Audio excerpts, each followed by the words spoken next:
Yo tengo otra opinión respecto a la oscuridad que cubrían los cielos al momento de la crucifixión, de que las tumbas de los santos fallecidos se estaban abriendo. Y esto era porque estaba preparándose la tierra para que a la resurrección de Jesús, significativamente podemos ver lo que dice el apóstol Pablo cuando describe la visión de haber sido llevado al tercer cielo. Y habla de que en él vio el paraíso, muy seguramente Espíritu, versículo 19, en el cual también fue y predicó a los espíritus encarcelados. Jesús, al estar frente al diablo y todas las huestes de maldad, les despojó del imperio de la muerte, arrebatándoles al diablo las llaves de la muerte. Y una vez que la tuvo, empezó a abrir todas las puertas que impedían a los justos muertos salir de la cautividad. Empezó a abrir las puertas y ellos de júbilo empezaron a salir. Mateo 27:45. Y desde la hora sexta hubo tinieblas sobre toda la tierra hasta la hora novena. Lucas 23:43. Entonces Jesús le dijo: de cierto te digo, que hoy estarás conmigo en el paraíso.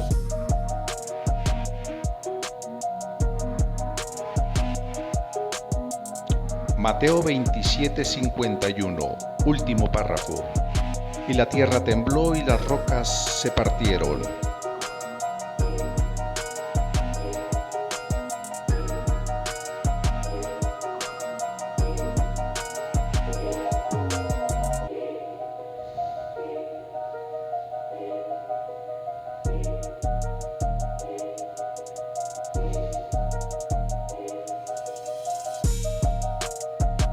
Apocalipsis 1:18. Y el que vive, y estuve sin vida, mas he aquí que vivo por los siglos de los siglos. Amén. Y tengo las llaves de la muerte y del Hades.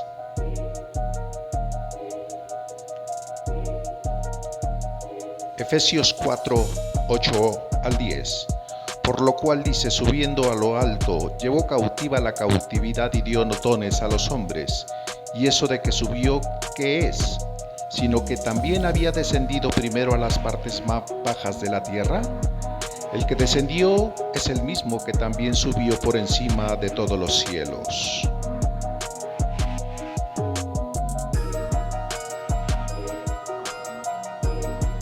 Efesios 1:20 y 21. La cual operó en Cristo resucitándole de los muertos y sentándole a su diestra en los lugares celestiales. Sobre todo principado y autoridad y poder y señorío, y sobre todo nombre que se nombra, no solo en este siglo, sino también en el venidero. Hola, me da gusto nuevamente estar con cada uno de ustedes y poder compartir el estudio bíblico que desarrollaré en este día. Creo que sí podremos terminar el estudio que iniciamos hace 3 semanas, referente al tema ¿es lo mismo el infierno que el Seol?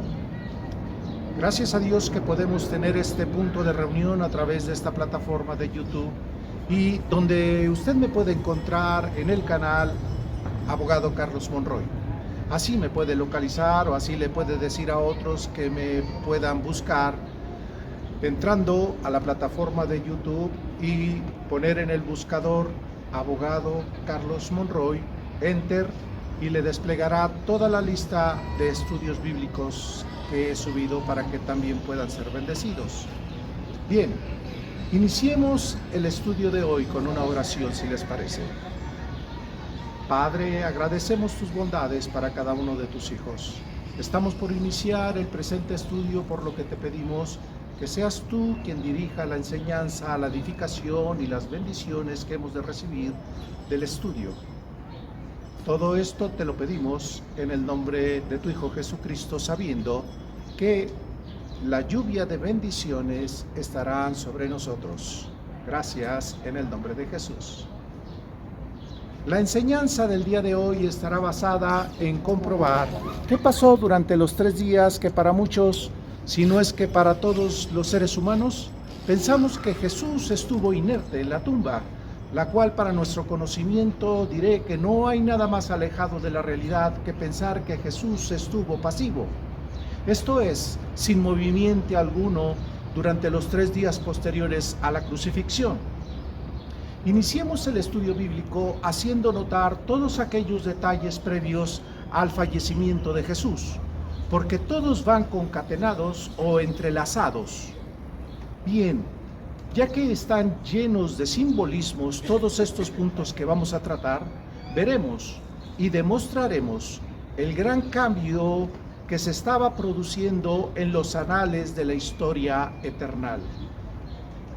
Y para tener un inicio de cada uno de estos detalles significativos, vayamos al momento de la crucifixión. Primero, la oscuridad. En Mateo 27:45, y desde la hora sexta hubo tinieblas sobre toda la tierra hasta la hora novena.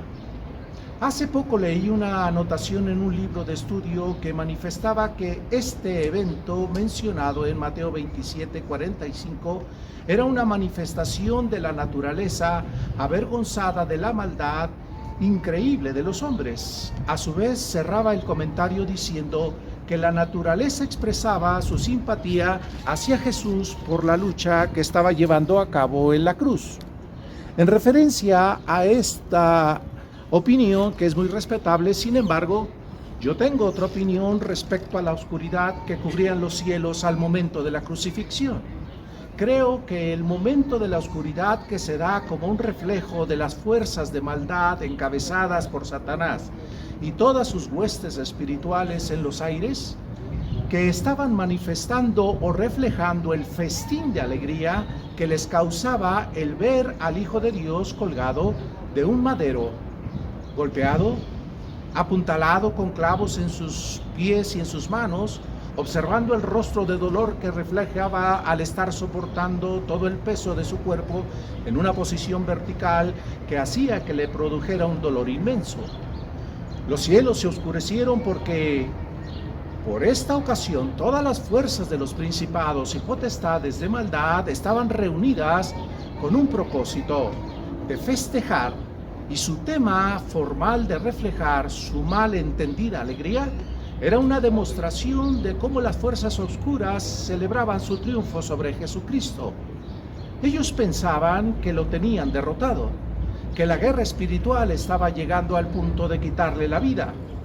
Pensaban que con esto darían fin a la era del Hijo de Dios y proyectaban un júbilo de maldad en medio de la oscuridad.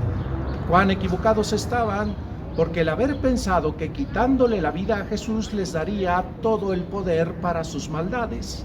Sin embargo, lo que estaban haciendo y no se daban cuenta era darse un tiro en su propio pie, y significaba la derrota total, no para Jesús, sino para ellos, al quitarle a Satanás las llaves que poseía desde el huerto del Edén, al haber pecado Adán y Eva, y que expondré más ampliamente adelante. En el estudio anterior mencioné que los tiempos eternos del sacrificio de Jesús no se daban por casualidad. Lo digo entre otras cosas por lo siguiente.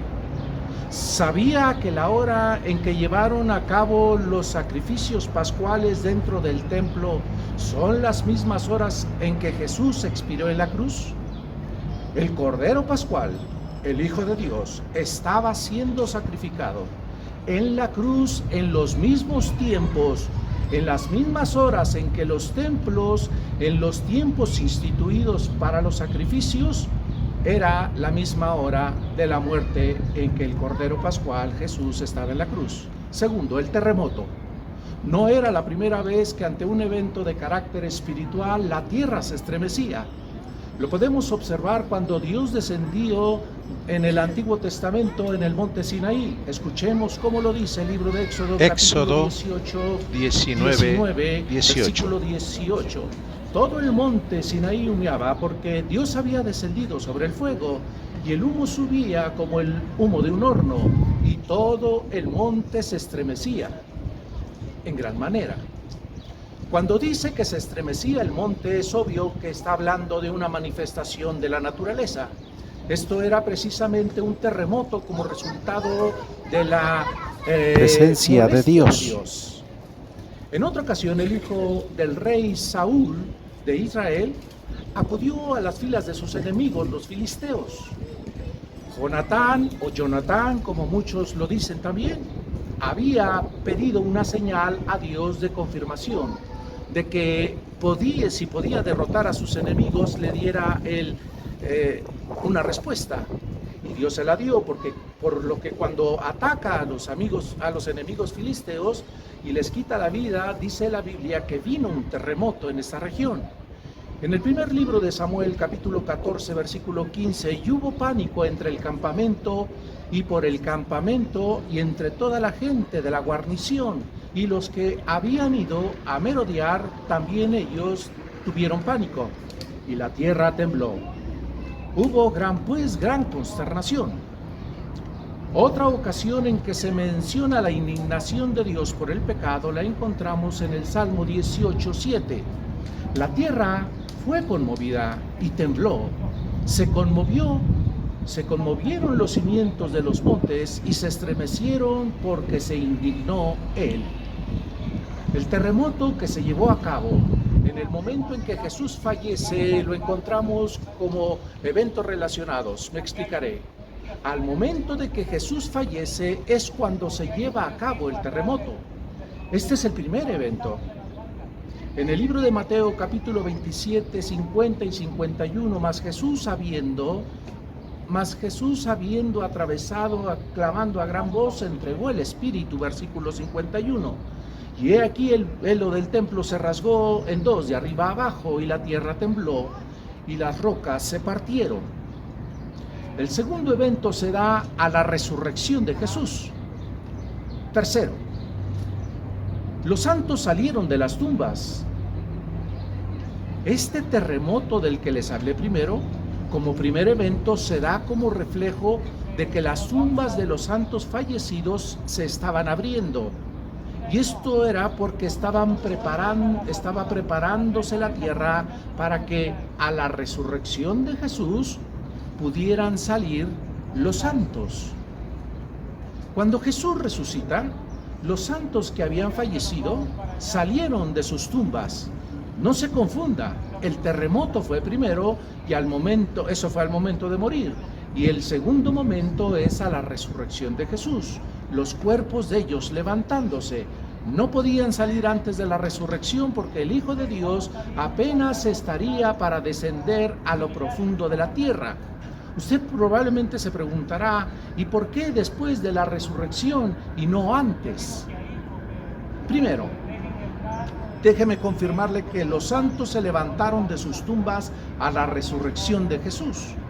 Mateo 27, 52 y 53.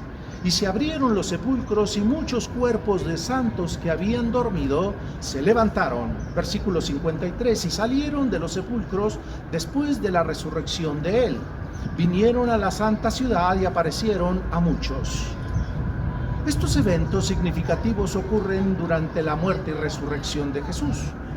Cuarto, el velo del templo. Otro evento significativo lo es cuando el velo del templo se rasgó de arriba abajo. Así lo describe Mateo 27, 51 en el primer párrafo. Y he aquí el velo del templo se rasgó en dos, de arriba abajo. Este velo del que habla la Biblia en Mateo era un velo que existía desde los tiempos de Moisés, cuando se levantó el tabernáculo del templo.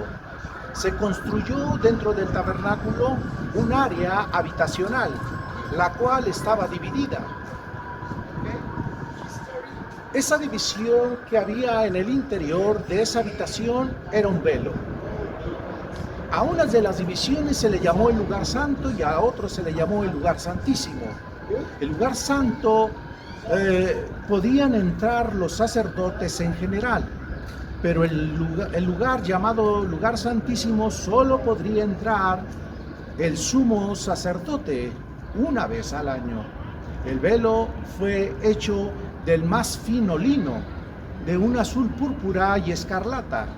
estaba bordado de figuras de querubines. El lugar santísimo se tenía como la representación del asiento de la presencia de Dios en medio de su pueblo.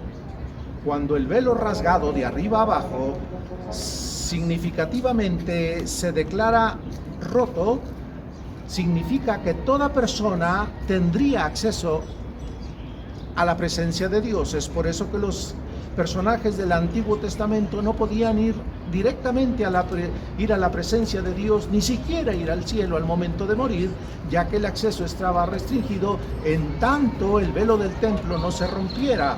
Note algo importante: los antiguos israelitas no todos pudieron vivir para ver la realidad de las promesas de Dios para entrar a la tierra prometida.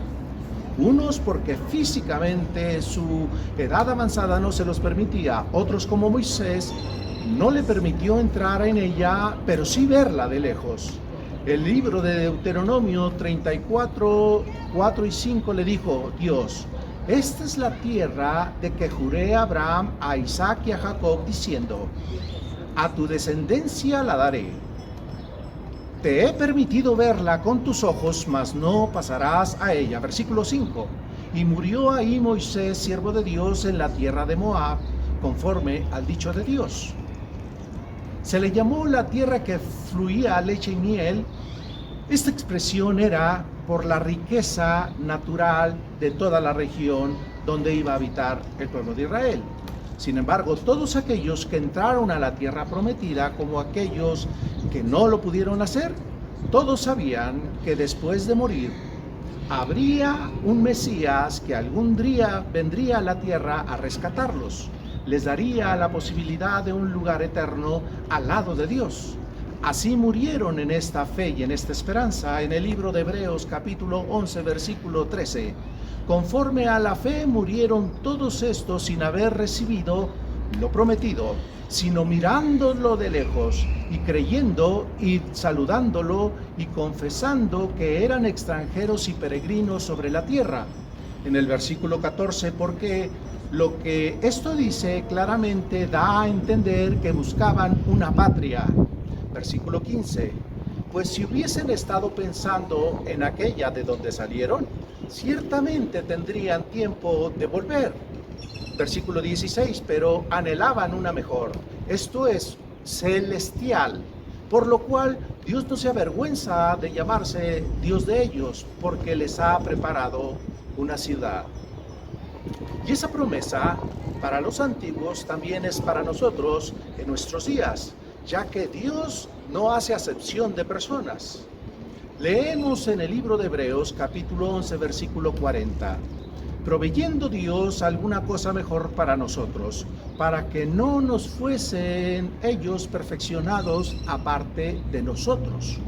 Ahora empezamos a entender por qué Dios no llevaba a los que fallecían antes de la muerte de Jesús al cielo.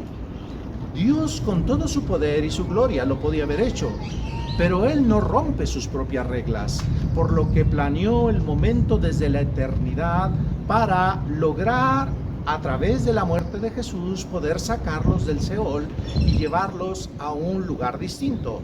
Ahora entiende por qué el ladrón al lado de Jesús ya no fue al Seol, porque estaba viviendo la transición de un cambio mediante el sacrificio de Jesús. Por lo que Jesús, al saber que iba por los por los hombres antiguos que habían fallecido no mucho antes, también los que estaban en las tumbas y no habían vivido, no habían muerto desde hace mucho, se levantaron. Lucas 16, 39 en adelante, 39 uno de los 43. malhechores que estaban colgados le injuriaba diciendo: si tú eres el Cristo, sálvate a ti mismo y a nosotros. Versículo 40, respondiendo el otro, le reprendió diciendo: ¿ni aún temes a Dios tú, estando en la misma condenación? Nosotros a la verdad justamente padecemos porque recibimos lo que merecieron nuestros hechos, mas ningún mal ha hecho. Versículo 42. Y dijo a Jesús: acuérdate de mí cuando vengas en tu reino. Versículo 43. Entonces Jesús le dijo: de cierto te digo que hoy estarás conmigo en el paraíso. Significativamente podemos ver lo que dice el apóstol Pablo cuando describe la visión de haber sido llevado al tercer cielo y habla de que en él vio el paraíso. Muy seguramente era el mismo paraíso que Jesús le mencionó al malhechor. Por otra parte, encontramos en el libro de Apocalipsis, Juan, estando en el Espíritu en el día del Señor, recibe una orden de escribir en un libro lo que veía en visión. Vemos que este libro después lo envió a las 7 iglesias que estaban en Asia. Apocalipsis 1:9 dice: yo, Juan, su hermano, y copartícipe de ustedes en la tribulación, en el reino y en la paciencia de Jesucristo, estaba en la isla llamada Patmos, por causa de la palabra de Dios y el testimonio de Jesucristo. Versículo 19, escribe las cosas que has visto y las cosas que son y las que han de ser después de estas. En esta narración se hacen diversas observaciones a cada una de las iglesias. Al terminar de dirigirse a las iglesias, o al hacer una pausa, no al haber terminado, sino hacer una pausa, hay una declaración a todas las iglesias en general y menciona el paraíso. En el libro de Apocalipsis 2:7, siguiendo lo que estaba teniendo en visión Juan, dice lo siguiente: el que tiene oídos, oiga lo que el ángel le dice a las iglesias: al que venciere le daré el árbol de la vida, el cual está en medio del paraíso de Dios. De la información dicha, podemos decir que este paraíso es el mismo paraíso del que le habló al malhechor, pero no sería el lugar al que finalmente estaremos eternamente cuando sea el día del Señor, sino estaremos en una nueva llamada Nueva Jerusalén. Dicho todo esto, vayamos en el viaje que Jesús hace durante el tiempo que pensamos que no hizo más que estar en la tumba inerte. Hay dos menciones que confirman ese viaje al centro de la tierra, en donde estaba el Seol, que recordemos que es el lugar a donde iban todas las almas de los seres humanos al momento de fallecer. 1. El viaje al centro de la tierra. En cierta ocasión vinieron a Jesús los fariseos y escribas pidiéndole que les demostrara una señal. Mateo, Vemos en Mateo capítulo 12, 18, versículo 38 al 40. Entonces respondiendo algunos de los escribas y fariseos diciendo: Maestro, deseamos ver de ti señal. Versículo 39, él respondió y les dijo: la generación mala y adúltera demanda señal, pero señal no le será dada, sino la señal del profeta Jonás. Versículo 40. Porque como estuvo Jonás en el vientre del pez 3 días y 3 noches, así estará el Hijo del Hombre en el corazón de la tierra 3 días y 3 noches. Obviamente se refería al tiempo en que se estaba llevando a cabo el momento que Jesús estaría en la tumba.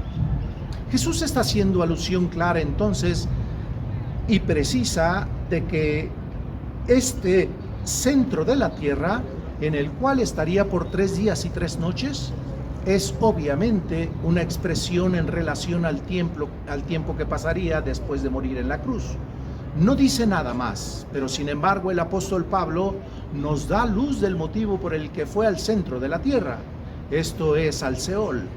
Libro de Efesios capítulo 4 versículo 8 al 10, por lo cual dice: subiendo lo alto llevó cautiva la cautividad y dio dones a los hombres. Versículo 9, y eso de que subió, ¿qué es? Sino que también había descendido primero a las partes más bajas de la tierra. Versículo 10, el que descendió es el mismo que también subió por encima de todos los cielos para llenarlo todo. Pablo refuerza la realidad de que Jesús fue al centro de la tierra, al Seol. ¿Cuántas veces, si lo recuerda, estuve expresando que el Seol estaba hacia abajo, en tanto el cielo estaba hacia arriba? 2. Llevó cautiva la cautividad. Si bien es cierto que habla de una cautividad, debemos entrar en contexto. el lugar donde estaban los justos aguardando la venida del Mesías que los sacara de ese lugar, era lleno de paz. Les permitía unirse con los ángeles y alabar a Dios todo el tiempo. Sin embargo, esperaban estar en otro lugar para experimentar la eternidad con Dios. Por eso vemos a Jesús expresarle a la multitud lo que sentiría Abraham cuando fuera liberado de ese lugar temporal de paz, al tener un encuentro en el centro de la tierra con la visita de Jesús. Juan capítulo 8, 56. Abraham, su padre, se gozó de que había de ver el día, y lo vio, y se gozó. Por muy cómodos y llenos de paz que pudieran estar en ese lugar temporal, sabían que estaban cautivos por no ser el lugar eterno.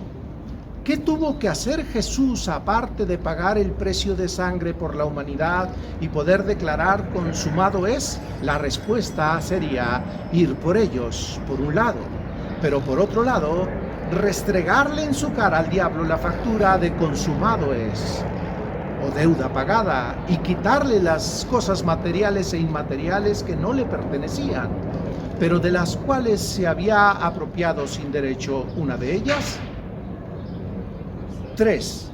Las llaves.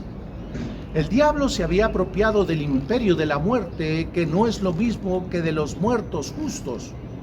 Por tener este imperio de la muerte, no les era posible ir al cielo a los santos que murieron con la fe de ser rescatados del lugar de paz temporal.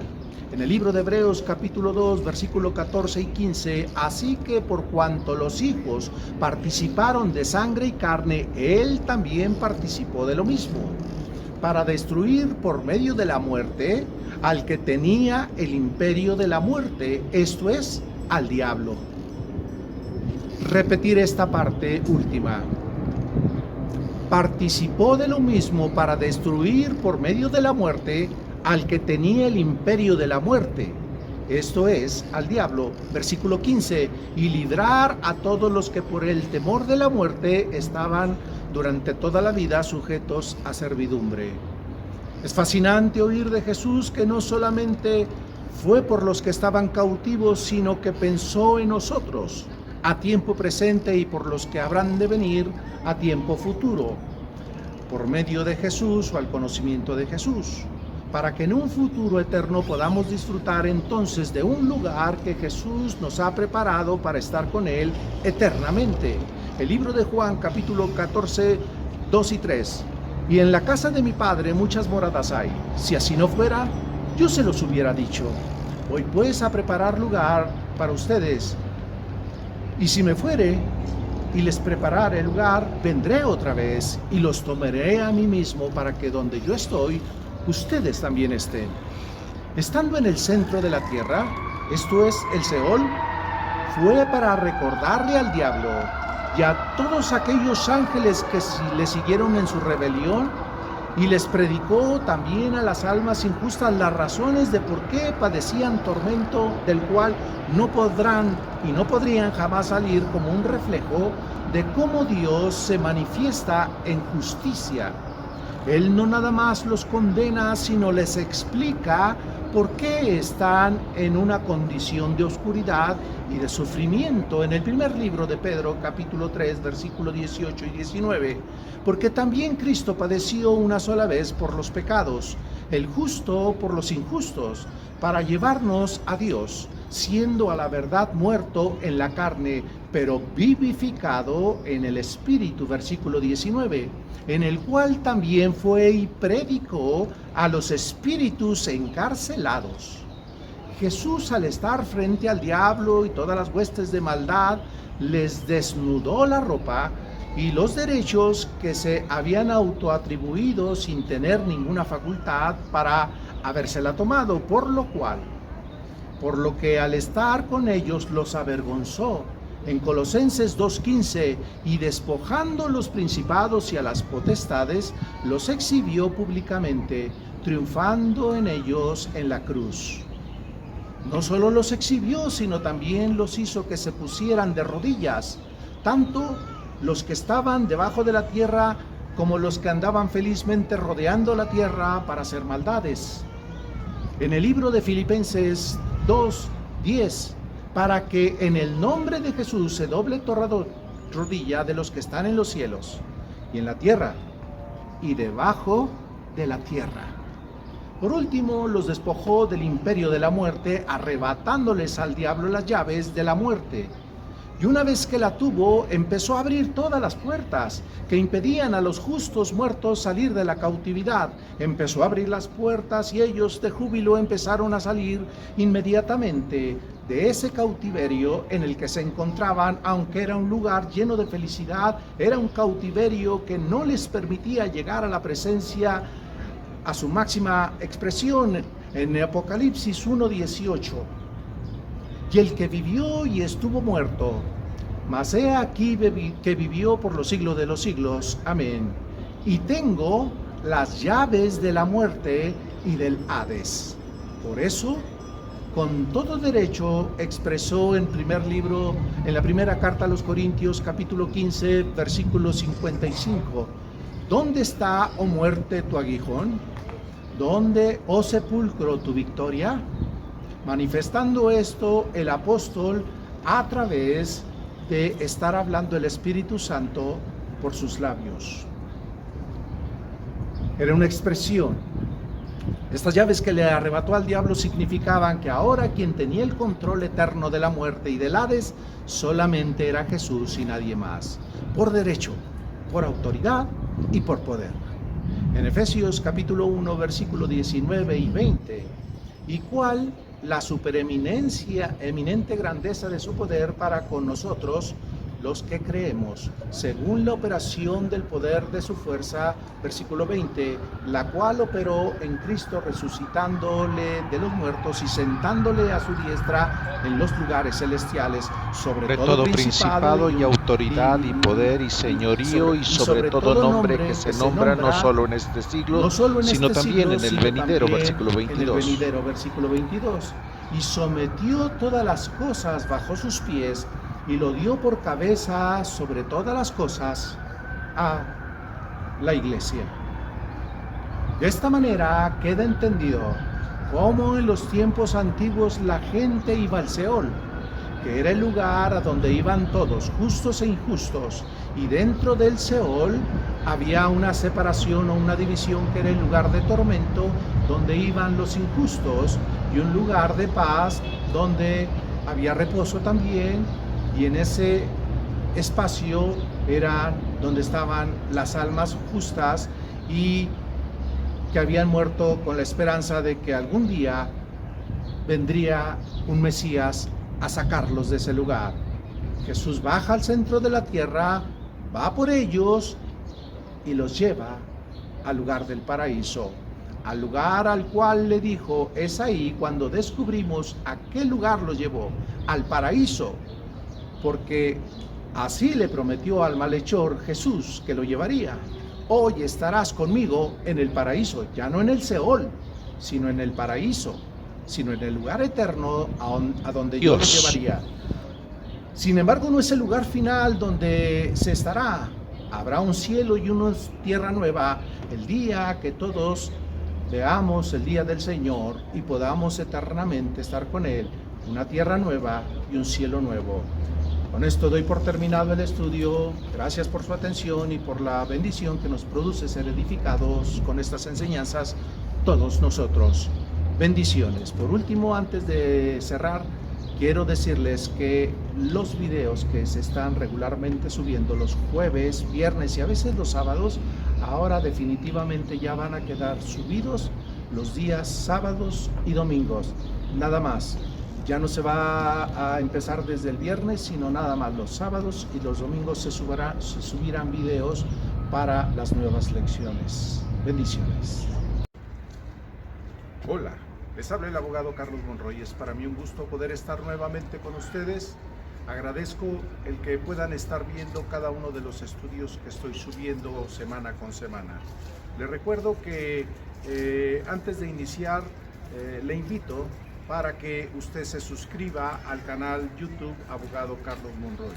No tiene ningún costo, no tiene que hacer nada más que apretar el botón o la palabra que dice aquí abajo suscribirse.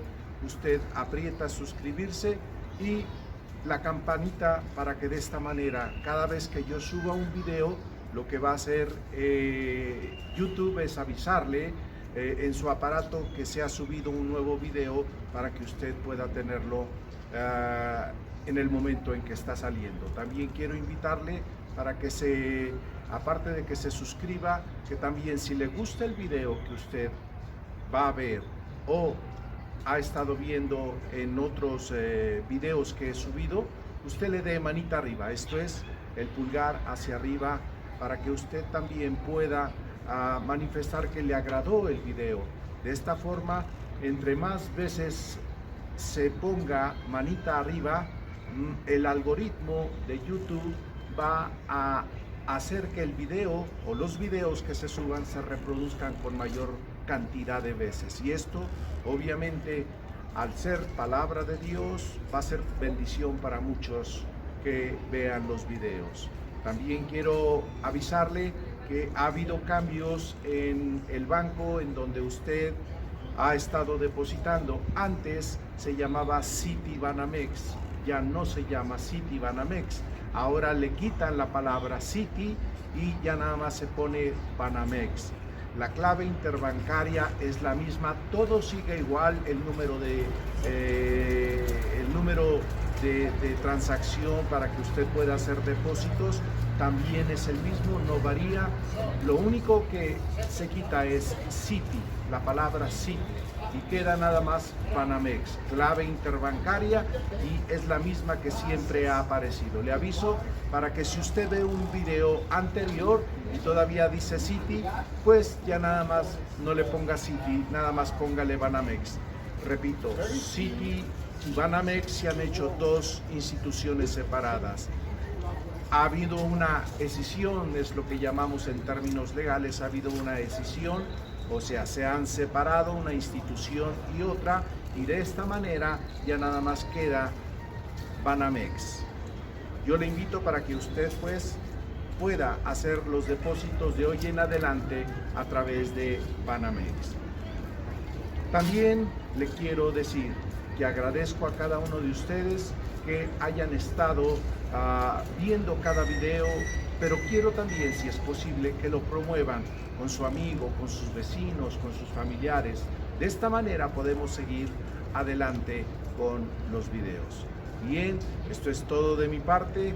No olvide suscribirse, no olvide que ha cambiado Citibanamex por nada más Banamex, clave interbancaria, y de esta manera quedan ustedes avisados.